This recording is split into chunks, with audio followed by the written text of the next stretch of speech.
Hello friends and welcome back to my channel. So I'm reading today for Sagittarius energy. You can see I've got a big flower kind of in the corner of the screen. I went out and I bought myself flowers. It's Mother's Day soon, there's some other things going on, and I was like, do you know what? I'm gonna buy myself some flowers today. So I did, and they're really beautiful. They're kind of like, I've got the pink and the red, and I just think they're really pretty. They're my favorite flowers as well, like red roses and actually white lilies, but the pink ones are beautiful too.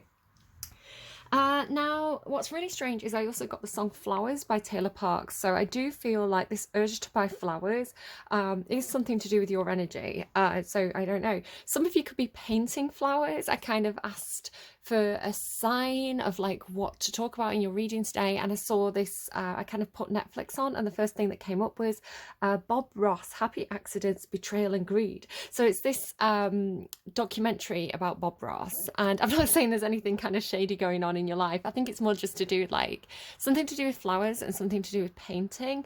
And if it's not specifically flowers and painting, it could be something to do with the way you see the world. I'm kind of more getting that it's someone around you. I was almost kind of asking, is this Pisces' reading? Because Bob Ross, even though he's not really got much Pisces in his chart, I think he's Scorpio, but he's Scorpio, Sun, and Cancer moon, so very watery. So I was thinking, is this Pisces' reading? Because Pisces is all to do with like imagination and kind of like the way, the unique way of perceiving the world. But I was kind of getting, no, this is for Sagittarius. So whether you've got Pisces in your chart or whether you're dealing with a Pisces, I kind of feel like it's somebody that you're dealing with.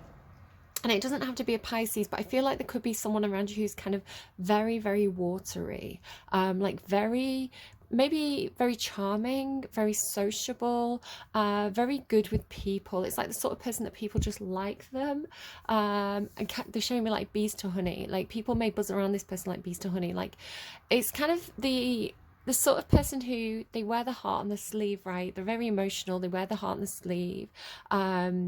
Maybe somebody who has a bit of like damsel in distress energy, like people rush around them. But yeah, I don't know if it's like an aspect of you or something, that somebody that you're dealing with.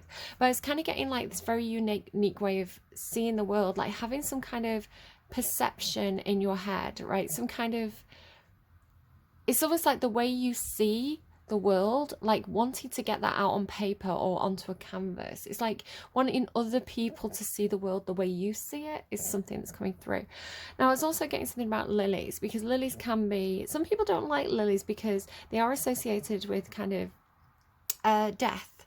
And this is what I was kind of thinking about as I was kind of looking at it. But you can see on this lily kind of all the kind of pollen coming off it can be a little bit toxic, so just be careful if you've got cats or young children. But you can see here how this, is it the stamen? I can't remember my biology class, but the this part here, which is like really sticky and covered in pollen, and then you've got these parts as well, which are, it's almost like, I don't know why they're associated with death, because looking at it, it's kind of like the flower's genitalia, right? It's like it's so it's so full of life. So I don't know, there's something about that to it as well. And they're like these ones that haven't even opened yet. It's like they're just waiting to kind of like, I don't know, like giving me like, where does the pollen go? From Greece too. So yeah, I kind of wanted to show you that and share that. And now if I show you my notes, look how colourful my notes are. I've got terrible handwriting, guys, so don't judge me on that. But yeah, so where are we up to? Somebody could be from Alaska, or there could be something about Alaska. I think maybe there's like a dessert, like a dessert baked Alaska. Is that a real thing, or is that just from The Sims? I don't know. That could be something for somebody. I noticed that Bob Ross's chart was really one-sided. If you want to Google Bob Ross's birth chart, all the placements are in the kind of bottom, like lower right corner. And I don't think I've ever seen anyone's chart that is so kind of like lopsided or unbalanced. He's a very balanced person. I'm not saying he's unbalanced, but all the weight, like all the planets, everything was in one kind of third of his birth chart. It's like and nothing in the rest of it, which was fascinating to me. Somebody could be called Jenkins. It's something about that documentary. I've not watched the whole thing, but as Bob Ross was kind of like doing his landscapes, There was another couple who were also doing a very similar thing, but they were painting flowers, and their name was Jenkins, if I heard it correctly. So that could be somebody's name. And again, this thing about painting flowers. This quote I kind of wrote down. He says, Bob Ross says, people continually say, I can't draw a straight line. I don't have the talent, Bob, to do what you're doing. That's baloney. Talent is a pursued interest. In other words, anything you're willing to practice, you can do. So if there's anything, Sagittarius, that you've been wanting to do, anything that you, perhaps it's kind of like an ego or pride thing. Perhaps you feel like something's knocked your confidence a little bit in something that you want to do. It's like, no, you can do it. You can do anything you set your mind to. What really makes the difference between people who succeed and people who fail is commitment, time, practice, perseverance. Perseverance is one of the most difficult things that we can learn as human beings. It's kind of that 9 of Wands energy, but it's so essential for success, because when you can persevere, you get to places where other people drop out. So it's almost like winning by default or something like that as well. It could be something like that. It's like sticking around, like sticking it out, and you could actually get really quite far because lots of other people give up. Could be something like that. Maybe we're going to see like 6 of Wands in your reading. Hair, unusual or recognizable. So this was about Bob Ross's hair. Apparently he was a hair guy. He tried a lot of different hairstyles, and that kind of afro that he's famous for having, it was a perm. So the message that was coming through from this, Sag, was don't be afraid to be unusual. Don't be afraid to stand out from a crowd. It's like your superpower. Somebody else had this. I can't remember. I feel like it was one of Bommy Spirit's readings this week, and I think she was kind of picking up on Sagittarius energy, but I don't think she did it as a Sagittarius reading. And she was getting hippos, and she was saying it's almost like a hippo in a room full of like flamingos or something. I can't remember the example she used. And she was like, you feel like you stick out, right? You feel uncomfortable and self-aware because you're different to everybody else, but your difference is your unique selling point. It's like recognizable. So just how Bob Ross was saying, he used to walk around with these other painters and to see who got recognized the most, and it was always him because he had a very recognizable hairstyle, right? He stood out in a crowd, and this contributed to his kind of fame, to him being well known. So don't be afraid of doing or being something different, or even what some people may consider wrong. So for example, if you've got a painting style, and it doesn't have to be painting, it could be whatever you're creating or whatever you're trying to do. If you're doing it in a unique way and people are telling you that that's wrong, no, they're wrong. And again, if you look at the painting style that Bob Ross was doing, he originally started out just as I believe like who's the other painter? I want to say Matisse, but I don't think I'm thinking of Matisse. So Bob Ross, along with kind of early 20th century, kind of late 19th century artists, and create like who's the one who did like the lily pond? That's who I'm trying to think of. Impressionist, the Impressionist style. So that was seen to be wrong, right? It was seen to be inferior at one stage because oil painting was kind of considered to be the finest type of painting, and it takes a very long time to do. But what people who were more impressionist painters were doing was creating just a different way of doing it, and this was successful for them. So just as, you know, people like Picasso perhaps, or Van Gogh was more impressionist, right? Or the one beginning with M that I can't remember the name of. I think it began with M. There's some very famous impressionist painters, and they, again, it's not that their style was wrong, it was that they actually trained, they trained to do oil painting first. They trained the kind of like fine art method first. So it wasn't that they couldn't do it. I really wish I could think of this other painter's name.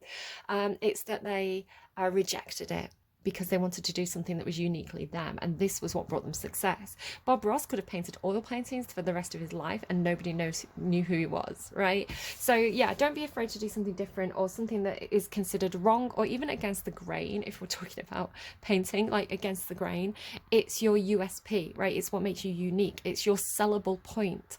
Okay, so Saggies, let's see what else we have for you today.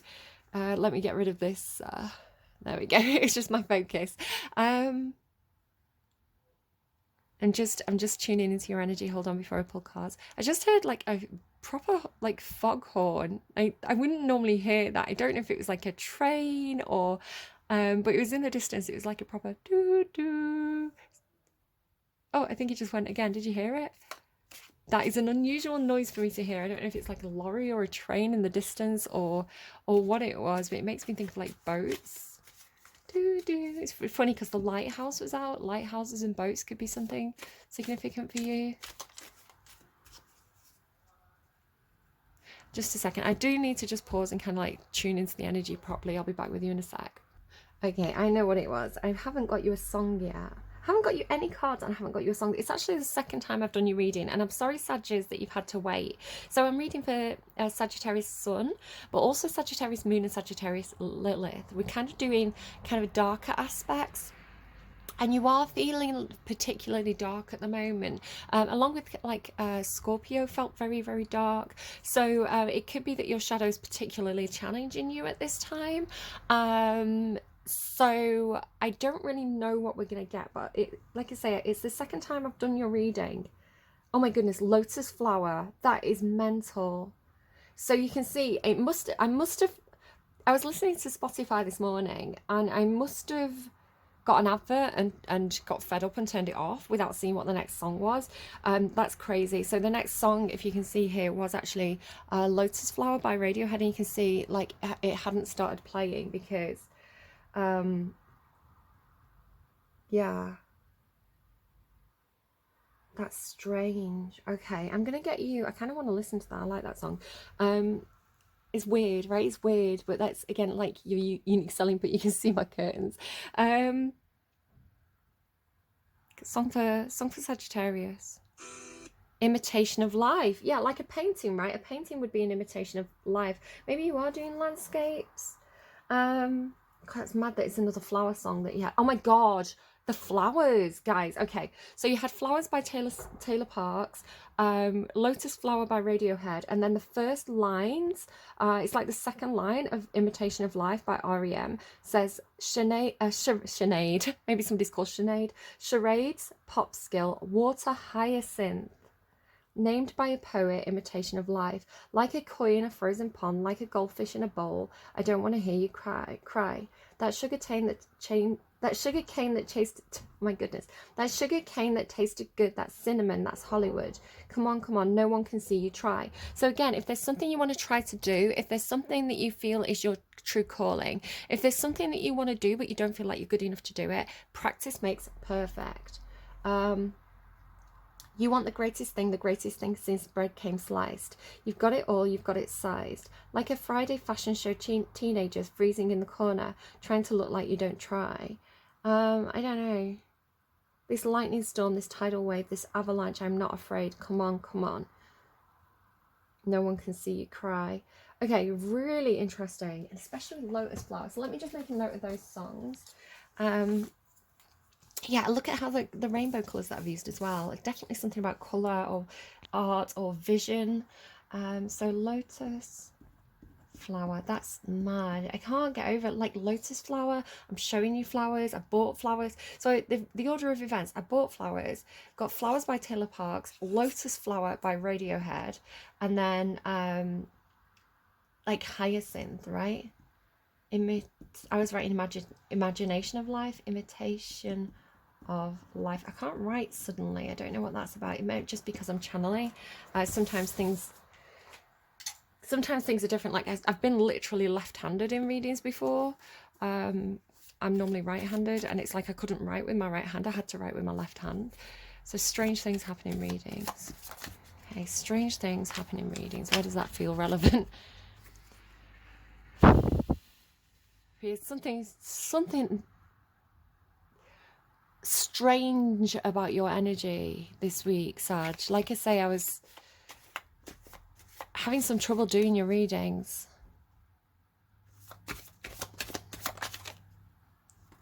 The willow tree, yeah. The book, the child. So it could be something about children or a specific child. I was kind of getting a son, right? Bob Ross as a child, Bob Ross as somebody's son, and then his son as well. So willow tree in the book. The willow tree is it's kind of the oak tree to me. The symbolism of the oak tree is this like this firm tree, right? It stands strong. So it's a symbolism for people, like, you know, somebody who's firmly planted, somebody who's like almost like a rock to lean upon. The willow tree is flexible and it's more feminine in nature, but again, I don't want to kind of like stereotype gender. It can be associated with death symbolism, for example, the willow song in Othello. But for me, it's more about, it's a more watery tree, right? Willows often grow up by the side of water. So it talks about the need to be emotionally nourished. Like a flower, right? You put flowers in water to make them kind of like last a bit longer. So yeah, what's emotionally nourishing to you? What are you drawing from in your environment to create your emotional self? But willow is also very, very flexible. And this is kind of where the willow can outlive the oak, because the oak is so hard and firm, right? It's like it can be there's no flexibility there, but the willow is more adaptive, it's more flexible, it can grow in more different directions, and it can also be utilized, right? It can be turned into a material to weave with. You can create baskets with it. I went on a school trip with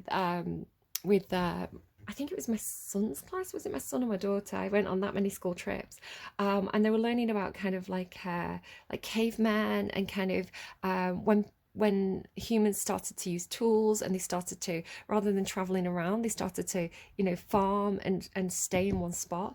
And they were teaching us to use kind of like, I think it was willow. It was some kind of flexible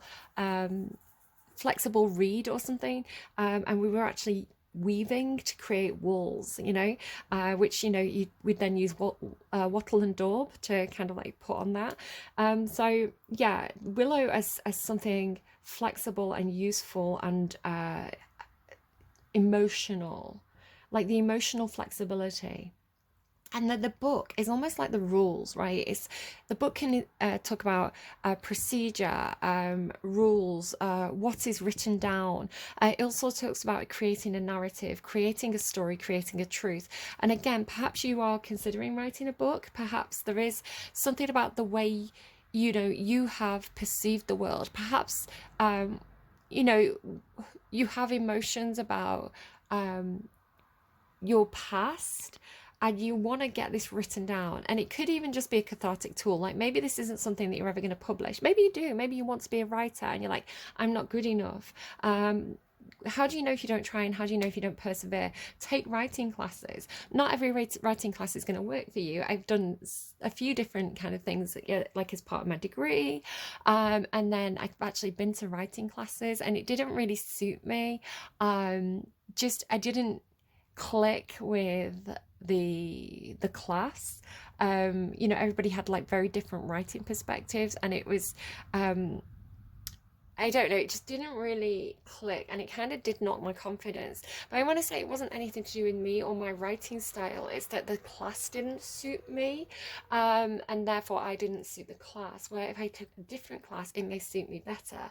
You know, it's like I was almost being asked to write in a style that was pleasing to the group and not pleasing to myself. And again, so there's this thing about doing it your own way and being very unique.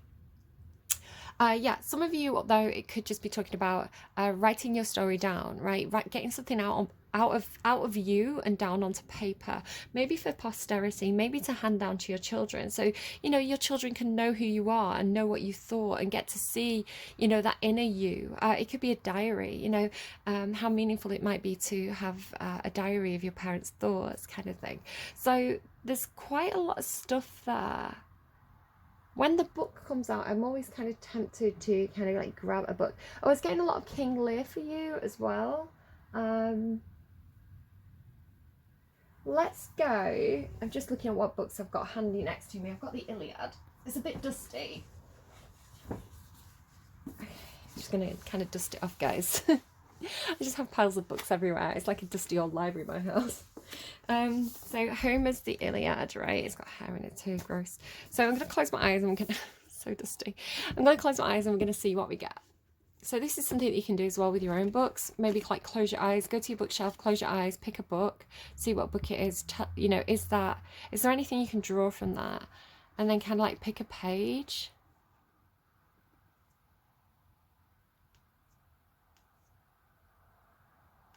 Okay. So the Iliad, 29 to 27.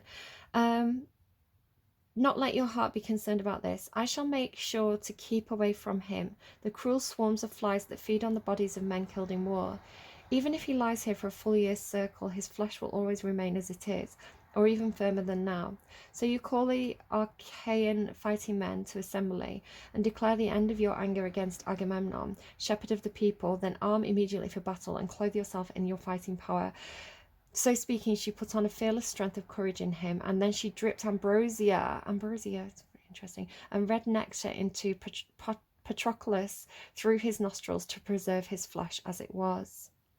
So this, I'm not sure who is speaking to him at the moment, but this is clearly somebody speaking to Achilles or Achilles, because his best friend, right, his long-term friend, his best friend Patroclus, sorry if I pronounce everything wrong, is killed by, is it Hector?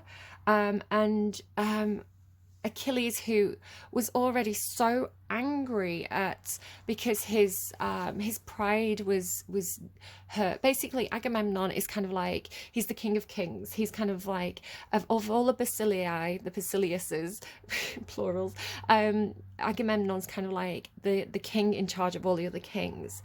But he's greedy, right? He's kind of like, he's out for himself a little bit, and he's got a bit of a big ego. So there's a girl who's captured, and this is obviously very disagreeable to the way we are now, and Agamemnon, like, whenever, like, the spoils of war are always meant to be divided equally among the men, but Agamemnon wants this girl, Briseis, I think she's called, and he demands that Achilles hand her over to him, and Achilles is like, well, no, she's my kind of prize.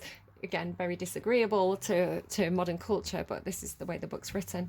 You know, he has this big falling out with Agamemnon. So he's already kind of being very stroppy about that. And so when Patroclus is killed by Hector, and Patroclus is like Achilles' best friend, he's angry, right? He's angry. Yeah, I don't know.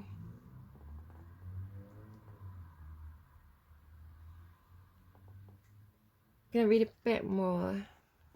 Meanwhile, godlike Achilles went along the shore at sea, shouting fearfully and calling out to the fighting men of the Achaeans, and even those who before now had stayed among the gathered ships, the helmsmen who had charged the ship's steerage, and the stewards who stayed on the ships and rationed the food. Even this came this time to the assembly, now that Achilles had appeared after a long absence from the cruel fighting. So yeah, he kind of he didn't want to fight, right? He was angry with Agamemnon. He was like, well, I'm not going to fight, and he was kind of like the best fighter. So when Patroclus is killed, kind of that anger comes back inside him, and he eventually, I believe, kills Hector. And there's this awful scene where he's kind of like dragging Hector's body around up and down the beach in his anger and his rage. You know, the heroes are not necessarily good characters in Greek mythology, Hector's father, King Priam, has to go at great risk, you know, a great personal physical risk to himself, to the Greek camp to plead with Achilles to let him bury his son.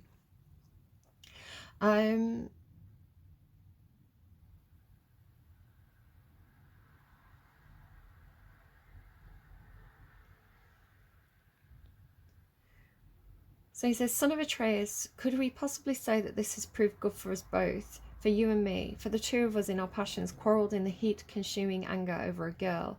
I wish that Artemis had killed her with an arrow on board my ships on that day when I destroyed Lionessos and won her. Then all those many Achaeans would not have sunk their teeth into the broad earth. So we've got a bit of like blaming the girls here. Good old patriarchy, good old stories written by guys where they blame the girls. Something brilliant that's happening, again, the willow tree is very, very feminine. So there's a lot of books at the moment of by female authors retelling the stories of Greece, but through the feminine eyes. So there's Circe, for example, which is a pretty decent book if anyone wants to read it. I enjoyed it, which tells the story of the Odyssey through Circe's eyes. You know, how she's treated and how she has to kind of like defend herself. So I don't know, interesting. They're giving me Madonna. Make love, not war, they say. Make love, not war, they say. It's easy to recite. It's like the heat of passion, right? Like overcome by the heat of passion, the box. So there's what society deems as acceptable, right? It's like the rules, the regulations, the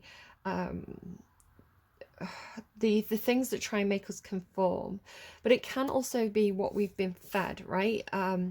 You know, it could be talking about perhaps your parents react very emotionally to things, or perhaps they're very, very stoic about things. But it feels like there's something here, because trees always talk to me about roots, and roots is always like your past, right? What you've been fed, like how you've been nurtured.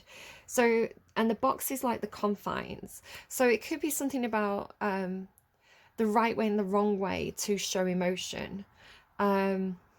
But this is limiting you. It's limiting your growth in some sort of way. If you had a willow tree inside a box, you know, there is a limit. You know, if you think about how big a tree can grow if the roots are kind of boxed in. So I feel like there's something that's been limiting your growth with the box there. You've not reached your full potential because you're supposed to kind of like spread, right? And follow the water, follow the emotion. So where are your emotions taking you, Sag?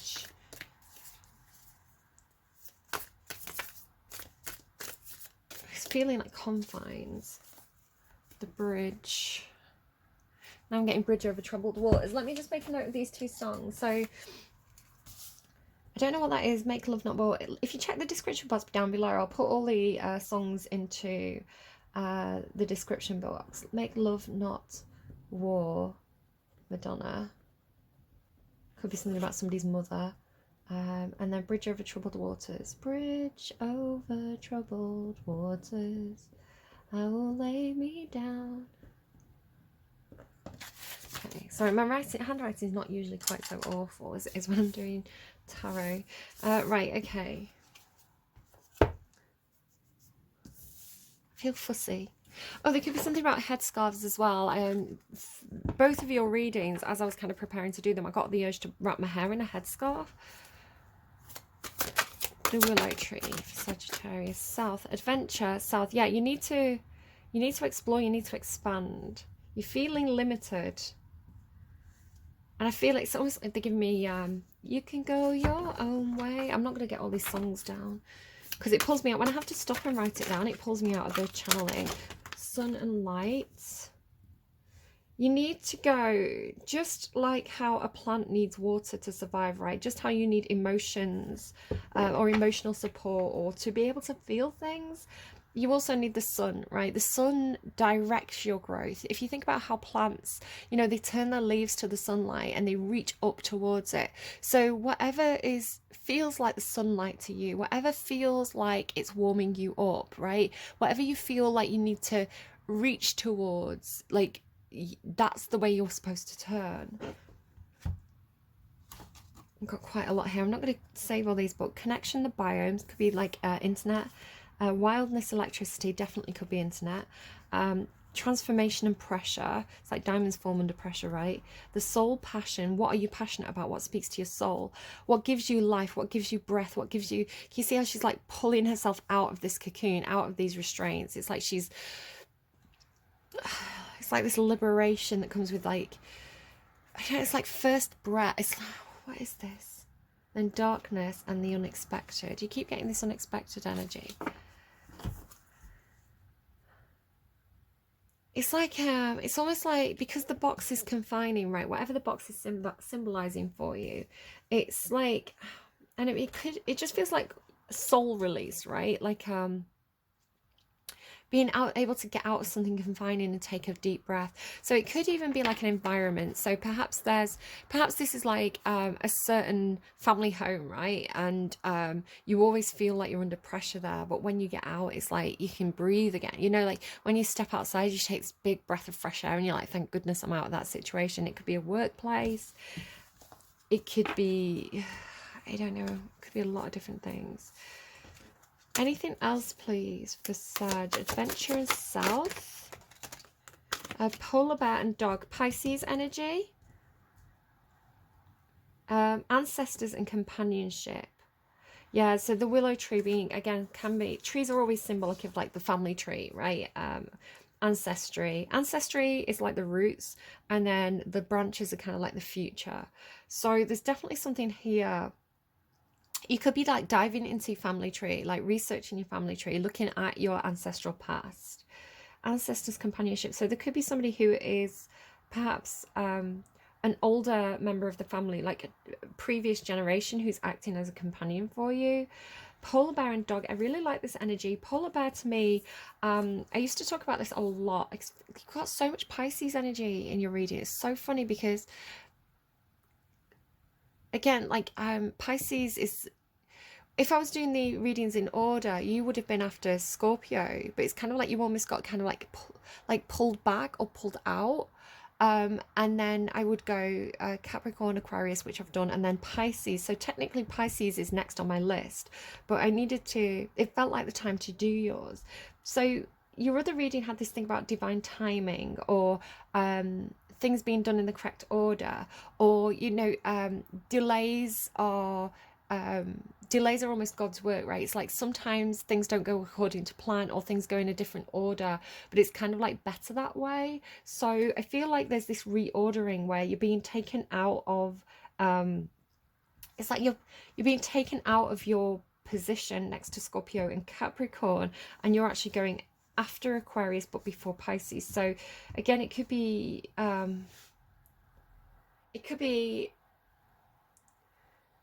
leaving some kind of situation. Maybe it's like, if this is work, it's like your desk is next to this person, right? It's like you sit next to this person, and you're being moved. Perhaps your desk is being moved, but you're going to sit next to either someone else or two other people, right? It's like you're being moved south, or you're being moved,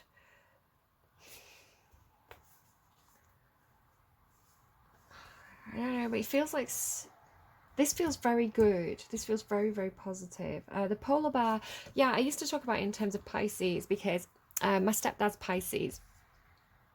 And Pisces is kind of like, it can be the knight in shining armor energy. It can be, you know, the hero rushing in to save the day. Similar to Virgo as well. Virgo's kind of a bit like the dog energy. Like faithful, loyal, like by your side kind of thing. So it's almost like somebody showing up when you need them, like someone showing up and like racing in to save the day. And the reason why I said this was there was this one day where I'd kind of I'd take my own children and some of the friends out to the city. I can't remember what we were doing there now, and then we were coming back by train, but we managed to get on the wrong train. It's like the train, we went to the right platform, but I don't know, that it said it was our train, and then we got on it and it wasn't our train. I don't know what happened. And so I'm there with this gaggle of kids, and on the wrong train, and by chance this train kind of, it went in the different direction to what I needed to go, but it went to very close to where my stepdad lives, and so I rang him. I was like, can you help? You know, and he showed up in his car with his little flag flying. He had like a little England flag on the car, and it was like, it really was, it was like that Piscean, my hero energy. And so I always say, like, Pisces is the polar bear. And I'd recently watched that film, the TV show, is it like The Golden Compass or something? His Dark Materials, and they had that polar bear Yorick, right? And he kind of like comes in and saves the day. And so yeah, that's, polar bear's always been like Pisces energy for me since then. And then dog, I'd say, is very earth sign energy. Yeah. So I feel like somebody's coming in to save the day. The book and the sun. Discernment and learning. So you could be doing something. You could be studying. Maybe taking a course, studying. Maybe learning from experts. But again, you've got this feeling of kind of like, maybe you have to learn the traditional way in order to understand how you're going to rebel against it, right? Especially with the books, light, learning, and discernment. If you're being taught something, you don't have to reject what you're being taught, but you may wish to have an air of discernment about it. So you could learn something in a formulaic way, but also say, this is not the way I'm going to do it when I graduate, right? But it's almost like do it this way first, right? Learn it the correct way first, so that you can effectively innovate kind of from a place of understanding how you're innovating, rather than it just being kind of like going with the flow or doing what you want to do. This is kind of like purposefully going against the grain, but you can't purposefully go against the grain if you don't understand the grain. So even if you're going to rebel against this, understand it first. It could be discernment and learning. It could be talking about yes, having that element of still having your own opinion, even though you're learning something in a formulaic way. Or it could be discerning about what course you choose. Again, I was talking about going on that writer's workshop, and it wasn't necessarily in alignment with me. I did learn some things from it, though. I did come away with things that I didn't know before, and some resources and links that I didn't know about. So there was benefit to me going, even though it wasn't something I kind of particularly wanted to pursue. Change and werewolf there as well. Okay. Let's go a little bit deeper. I'm just going to have some of my coffee. Okay. The willow tree, ancestors. Tell me about ancestors. Eight of Swords. Yeah, you feel very, very trapped. It could be family, right? Keeping you trapped, keeping you small, not supporting your growth. Maybe not giving you what you need emotionally to support your growth, or it could be that this person's coming in to help to liberate you in some sort of way. You really feel like you're trapped in that box. The Eight of Swords is a sword about feeling trapped, but you're not actually trapped. So the true meaning of the Eight of Swords is you perceive yourself to be trapped, but you are not actually trapped. It's a perception. It's a story that you're telling yourself. What you need is kind of like the Hangman energy to be able to change your perspective, look at your situation from a different angle, from a higher angle, and then you will understand kind of how to move. The bridge can actually talk about kind of like making connection with somebody that you've lost connection with. Light, learning, and discernment. Why is discernment here? You've got a lot of owl imagery. Again, could be something about and bird energy. Could definitely be something about I think you had that in your other reading as well, about being able to look at the flight patterns of birds to use that as a divination tool. But owls are about wisdom, owls are about knowledge, and you have learning, right, in the book. So there's definitely something about... This can be something tricky for you to learn sometimes, Sagittarius. I have a Sagittarius Mars, so I understand this as well. You tend to be very I'm hearing forthright. I was thinking like opinionated, but they're telling me forthright. You tend to be very particularly kind of, I don't know if you're necessarily intentionally rebellious, but authority doesn't always work for you. Rules don't always work for you. You tend to be known to be a sign that appreciates freedom and liberty and choice and adventure. It's interesting you've got adventure. Kind of one of the key things about Sagittarius is this idea of adventure. So if you're feeling very constrained right now by some kind of... It's always like Capricorn energy, which could be why you're getting moved out of being there and putting next to Aquarius and Pisces. Aquarius being a liberator, an energy of liberation, and Pisces being this kind of like dreamy kind of fairy tales do happen energy.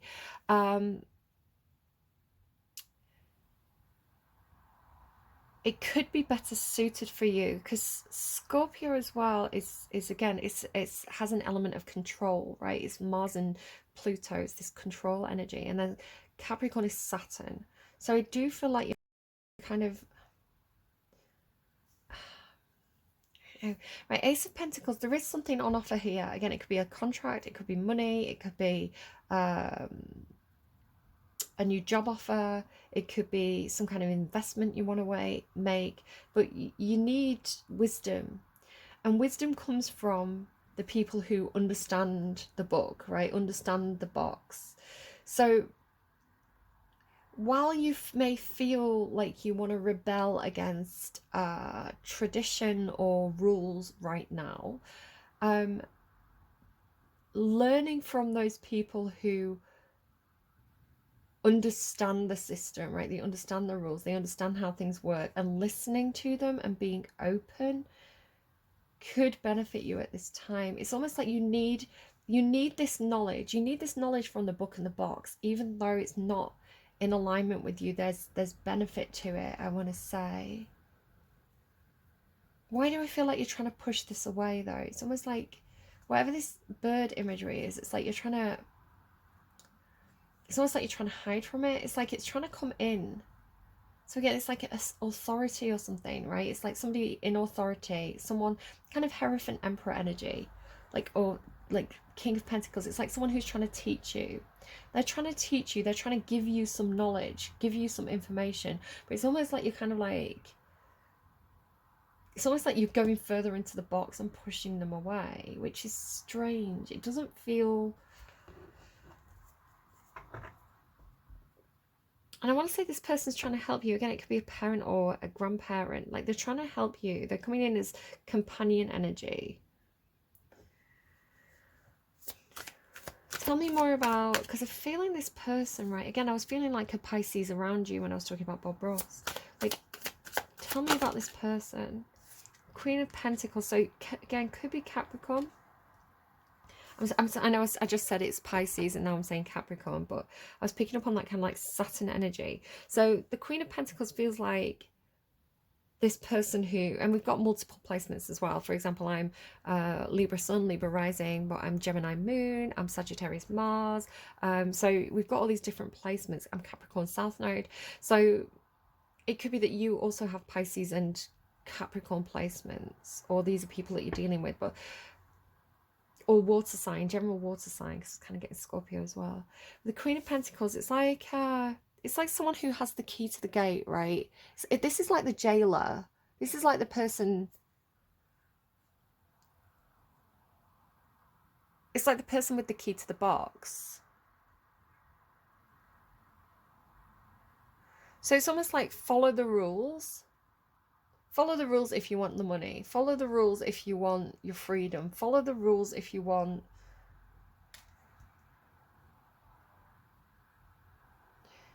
So you may be seeing them... Oh, look, change your perspective, the Hangman, that's what I'm saying. It's like you may be seeing them as a kind of jailer energy. Again, it could be a parent, grandparent, boss. It's like, feels like somebody with authority over you. Somebody who feels like an obstacle to your freedom. And they're saying play by the rules.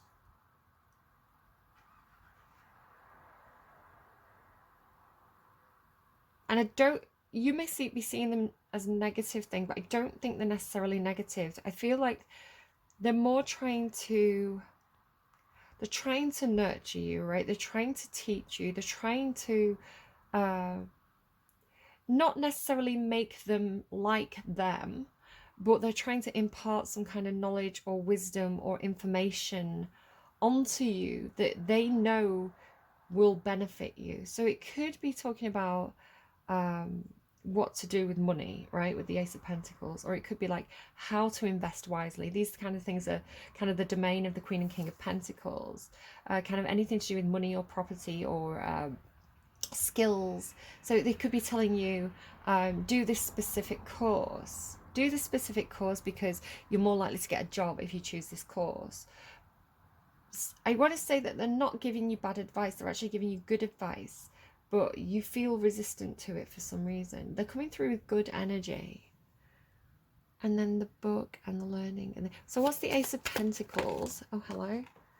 Okay, that is definitely in reverse. So the Wounded Warrior energy. This thing about perseverance. You feel like giving up on something. You've persevered with something. Maybe you've hit a bit of a brick wall, or you just feel like you just want to give up on something. But this energy seems to be insisting, like, because I think they have a different perspective. It's almost like they're thinking long term, right? You feel like you're thinking short term, they're thinking long term.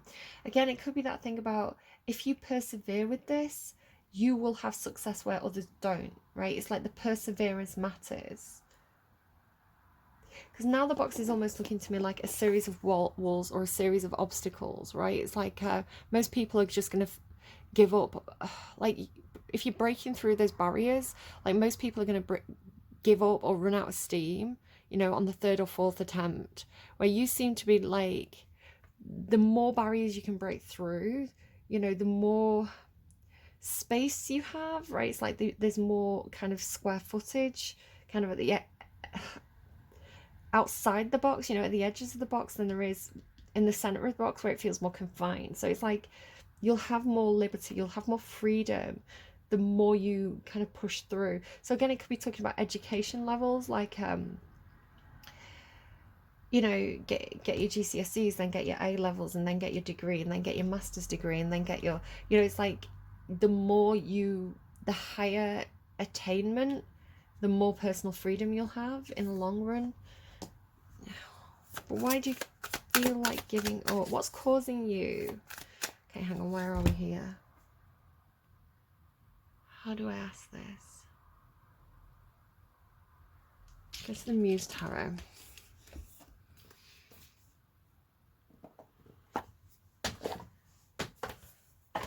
What's causing you to feel like you want to give up?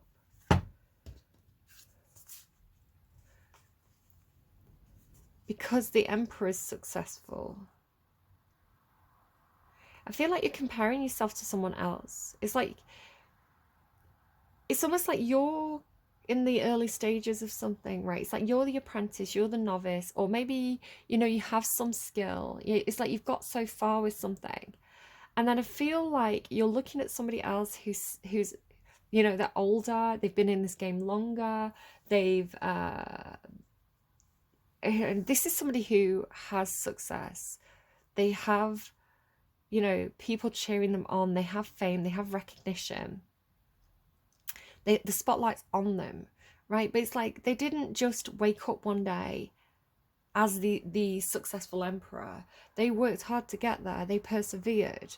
And so this seems to be what they're telling you, right? It's like, if you give up, the reason why this person is where they are is because they didn't give up, right? So it's almost like, it feels like a long race. Somebody else had this for your sign. I remember there's somebody talking about could have been awakening to spirit, or it could have been Santara perhaps, I don't know. Somebody was talking about the tortoise in the hare, right? It's like, okay, so the hare might win the sprint, but the tortoise is going to be, they're not going to tire themselves out, they're going to keep on going, they're going to be sturdy, kind of Virgo energy. Any earth sign, very Taurus. Yeah, Taurus, Virgo, Capricorn is like one step at a time, one foot in front of the other. Keep going, persevere, be determined, and you can be. This is something about Sagittarian energy. When you set a goal, you can be hyper focused on that goal. So keep going. If you give up, you're just going to be sat on the sidelines like everybody else. If you go at your own pace, and that might be a lot slower than everybody else's, you could actually get further. Does that make sense? So it's not, it's not the speed that you do something that's important, which again goes back to me talking about Bob Ross, right? And the oil paintings, the difference between the oil paintings, which can take years, or the impressionist painting that can take, he used to do it in like 30 minutes, less than 30 minutes. So it's not the speed that you're doing something that matters. It's the end product that seems to matter, or it's like it's almost like quality versus quantity, something like that. It's like perseverance is the thing. So just because someone else is on the podium right now, right, somebody else is it's coming through like a race now, like just because somebody else is on the podium, just because somebody else is being cheered on, just because somebody else is, as somebody else's kind of like achievements are being recognized, it doesn't mean that yours are going unnoticed. In fact, somebody's noticing them, somebody's trying to invest in you, but you need to stick with it to get there. And I want to say that's what they're kind of saying to you. And again, what was that kind of like quote that I heard? People continually say, I can't draw a straight line, I don't have the talent to do what you're doing. That's baloney. Talent is a pursued interest. In other words, anything you're willing to practice, you can do. Don't be afraid of doing or being something different or wrong. It's your superpower. It's your USP. All right. Yeah, don't compare yourself to others. Just keep doing what you're doing. Learn from the success of others, but what you seem to be learning is that perseverance matters. And the polar bear as well is very symbolic of perseverance for me.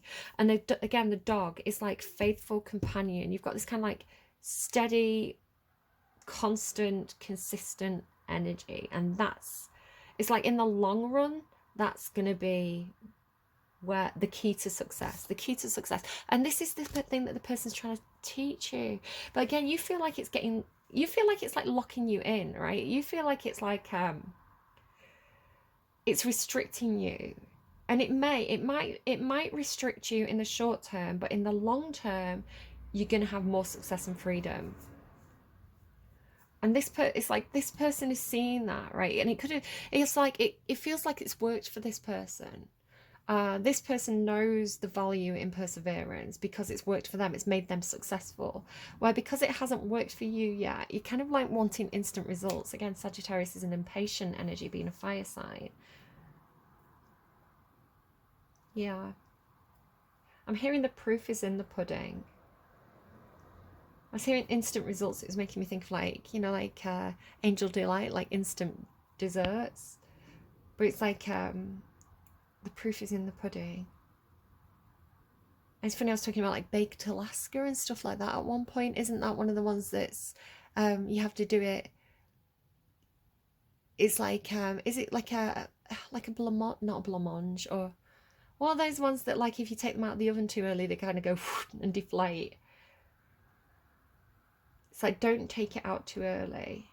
Could definitely be talking about long-term investments. Like if you take it out too early, you're not going to get the full payoff for it. So it's like leave it in, something like that. Okay, can we get some advice, please? Advice, please, for Sagittarius. Sky musings. Okay. How high do planes fly? How high do planes fly? 40,000 feet in the sky is how high? Is it the pressure? Because I'm out of my mind. Oh my God, I'm sorry if a certain person's watching this. A compressed lack of oxygen making me high. And these nighttime plane movies are prompting sky musings. Life seems so confusing, fear-inducing, tears-producing. Maybe it's this mini wine. Maybe it's this storyline. Two people fall in love on the night of their lives, never meet again, till he's married, has a wife. And now I think of all the people I cared for. Did love pass me by when I had feelings I was scared of? Because I feel so when I should feel. I feel so when I should feel. Stupid thoughts for a stupid girl. Look out of your window, you're on top of the world. 23 years old and you're acting like it's over. Only over if we crash, hit the ground down below us. If we crash, imagine that. I don't want to land no more, sink my feet into the sand no more. I'll float forever in the interim, no place in particular, no sink or swim, just fly. I don't understand no more. I had life figured out before. Will my head stay up in the clouds? when they open those dark and heavy metallic doors 20 minutes before we're back on the ground. No, keep this thing going, turn this fucking thing around. Mum, you need to wear your safety belt. Well, ring it around my neck, maybe that will help. I'm sorry, I lost myself for a minute. Could I have a glass of water? God, is that you? I guess I'm closer up here. I could really use some help. Can you hear me? New phase. So it's like this stream of consciousness, right? It's this stream of consciousness. It's almost like in this moment of panic, kind of, and feeling like your fate is not in your hands. Fate is out of your control. So what that kind of running dialogue is about is the narrator or the singer is in an aeroplane, right? And it's this feeling of kind of like being in an aeroplane, feeling like your fate is in someone else's hands, having all these fears like, what if I crash, you know, beating yourself up, having these random memories. It's just a stream of consciousness and panic. So again, that feeling of feeling contained, right?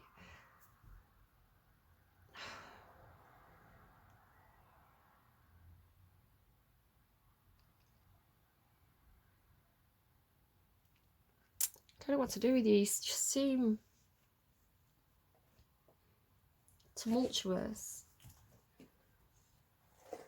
Okay, let's get you a princess. Okay, what do we have, please, for Sag? I'm not looking, by the way. I'm looking away. What do we have for Sag?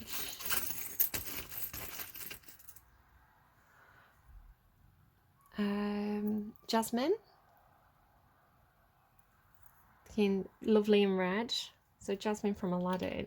Maybe you need to go on a plane. Maybe you need to see the world. Maybe you need to have adventures.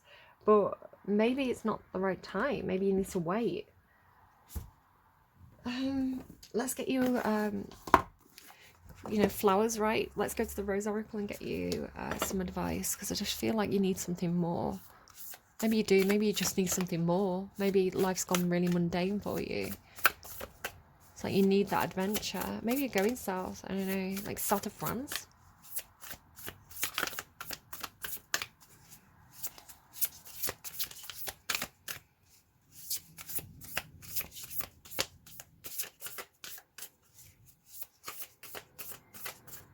Have any advice, please, for Sagittarius?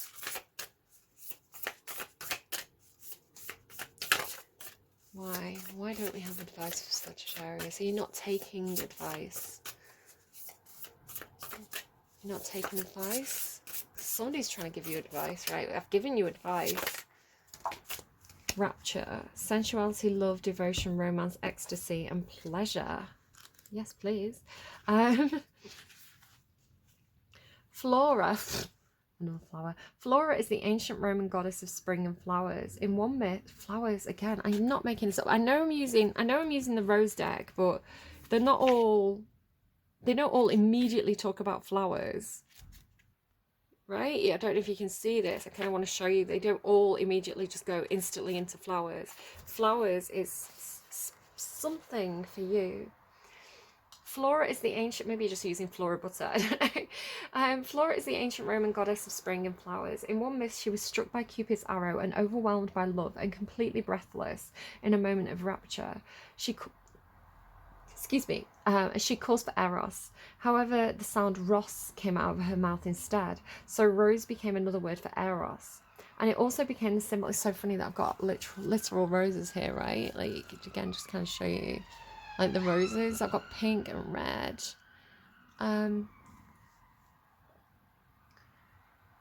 So rose became another word for Eros, and it also became the symbol for love, beauty, and passion. Read another version of the story about Flora naming the rose on page 18. It's like, open your books to page 18. Right, you've got the book. Many patriarchal religions have placed. I was talking about patriarchy, right? With the Iliad. Many patriarchal religions have placed a shameful cloak around sexuality, sex, pleasure, ecstasy, rapture, and sexuality.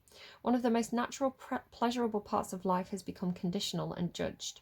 The rose wants us to heal from this and to remember that pleasure, sensuality, sexual preference, and expression of desire can be some of the most sacred, miraculous things about being a human on earth. This card comes with a message about receiving and giving love and pleasure. Flora wants you to know that your sensuality, your passion, and your sexuality, no matter how you identify, are sacred and holy. She wants you to connect with your sensual true nature and to celebrate this in all people. Very Venus energy. So Taurus Libra could be placements for you or people that you're dealing with. Rose transmission. My sensuality is sacred and holy. Other people's sensuality is sacred and holy. I open myself up to express and receive love in a way that feels safe and good to me. I release painful programming and experiences and return to love. Okay, I hope that was really, really helpful for you guys. I feel like that's a good place to leave it now. Please take care of yourselves. Take care of yourselves and take care of yourselves. And I will see you again soon. Bye, friends.